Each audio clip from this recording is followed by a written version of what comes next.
मैयानि जाथायखौ लानानै दिनै जेरैबायदि फिनजाथाय जाबाय थादों, दा आङो बे समाव खावलायनो लुबैदों गासैखौबो रायजो राजाफोरखौ जे मैया जि जाथाय जादोंमोन बेयो सोंखारिथाव आरो निन्दा खालामथाव जाथाय बियो।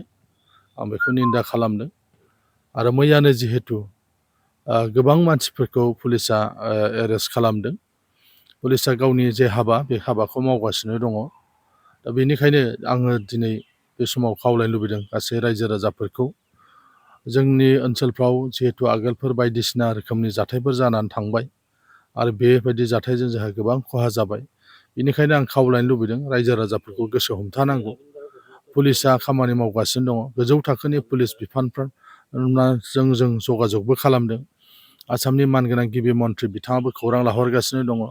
गासैबो जाथायफोरखौ मोजाङै नोजोर होगासिनो दङ आरो सोर लोब्बा दङ बेखौ नागिरगासिनो दं। बिनि बायदि समाव आङो रायजो राजाफोरखौ खावलायनो लुबैदों रायजो राजाफोरा जाहाथे आयेनखौ जेन' आखायाव लाया आरो बेबायदि फिन जाथायफोरखौ खालामा, आं बेखौ खावलायनो लुबैदों। मोननैबो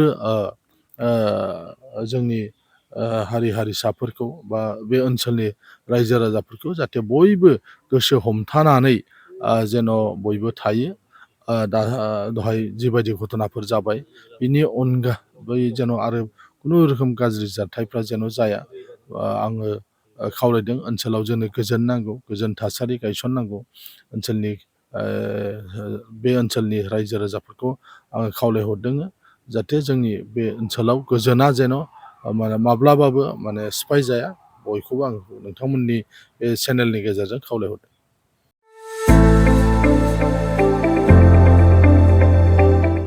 गोजोनथाव खौरां। क'क्राझार सहरनि साखाथियाव थानाय तितागुरि मानास पाब्लिक स्कुला लानानै फैदों गोजोनथाव खौरां।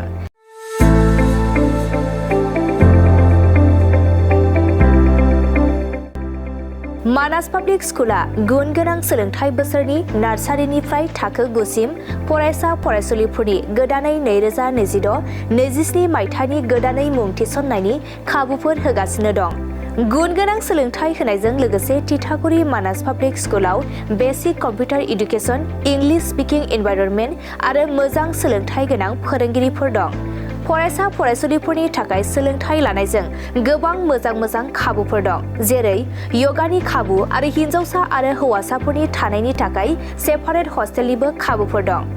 नोंथाङा आबुङै मिथिबावनो थाखाय थोंजोङै नैबे 600083286000489621 आरो 9101008849 जानबुं नम्बराव खौरां लाहरनो हागोन।